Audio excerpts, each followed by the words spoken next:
lava lamps might be the most cult item of lighting in the world. Since their invention in 1963, millions of lamps have been sold across the globe. And while their popularity has gone through ups and downs, their instantly recognizable style isn't going anywhere. But what actually goes into creating these iconic lamps?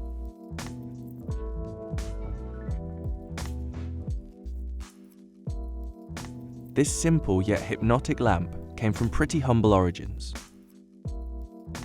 Inventor Edward Craven Walker came up with the idea after spotting a handmade egg timer that used heated wax in a cocktail shaker.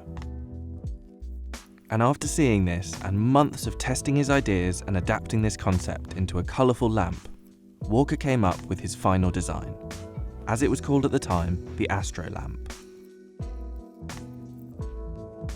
The idea was patented, and Walker started the company now known as Mathmos. Mathmos has now been creating lamps for over 50 years, and while it's introduced new designs, the original remains its top seller. So, how is it actually made? The process starts with custom glass bottles. Glass is blown into the shape required for each lamp. Molten blobs of glass are dropped into a mould. A machine blows air into the top of the bottle to shape it, and the newly shaped bottles are then released and cooled. While this is all done mechanically, everything is checked over by hand. The bottles are inspected, and any that don't make the cut are discarded. Quality control is crucial, as each bottle needs to fit perfectly into its housing, and the glass needs to withstand constant heating and cooling.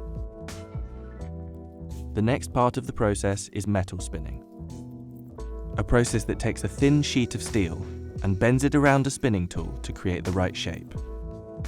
Each base and cap is hand spun, and then the resulting pieces are polished. Once these two components are finished, the lamp is ready to be filled. The liquid is added along with a metal spring that helps distribute the heat.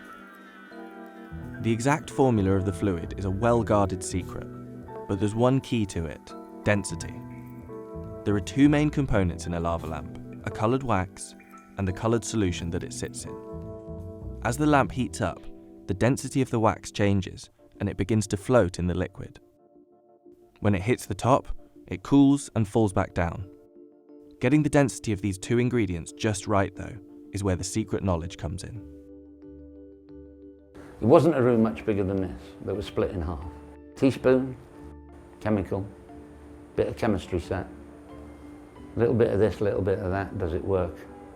On the other side was actually a little bit of spinning to make the spinning. And it sort of evolved from there, really. Our unique production side is the bottle filling. There are only a few people here on site that actually know the ingredients, and there are loads of people in this company that are not allowed to know how that product is made.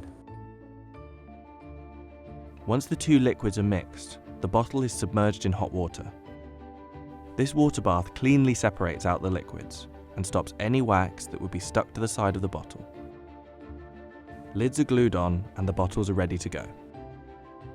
Mathmos has sold millions of its lamps over the years. The design is so true to the original that you could still buy the spare parts for a lamp made in 1965. And at its peak popularity in the 90s, it was selling over 800,000 lamps a year. I think it represents the 60s, the 1960s, when the world was changing. The iconic brand, for me, relates to the fact that it's still manufactured here in Britain. It's still manufactured in the same process. It's still built in the same place. But more importantly, it's still part of the original design, which makes it such an icon.